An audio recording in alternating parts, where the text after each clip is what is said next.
DIYs. In this video, I'm going to share with you an easy method to make applesauce that you can either use right away or put into the freezer. The first thing you want to do is take about 7 or 8 medium-sized apples. You can use whatever kind of apples you want. Now for mine, I'm using Red Delicious.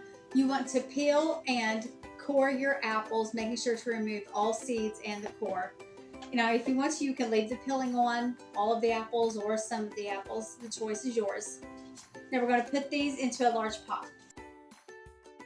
Now to the apples in the pot, I'm going to add half a teaspoon of cinnamon and half a teaspoon of nutmeg.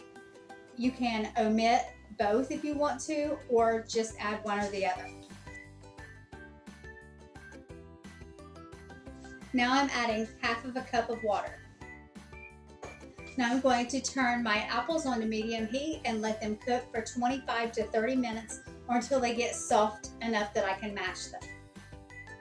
Okay, now my apples are finished cooking and I'm going to add 2 tablespoons of apple cider vinegar.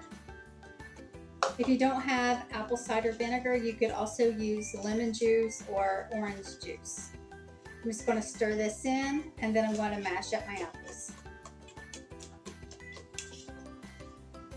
Now this is going to make a chunky applesauce. If you want a smoother applesauce, you could certainly put this into a food processor.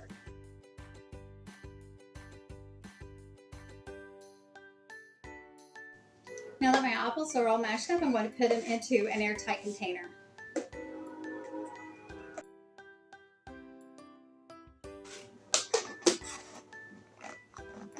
Now this applesauce will keep in the refrigerator for up to 10 days or in the freezer for 2 months. That's all for now. Thanks for watching and I'll see you in the next one.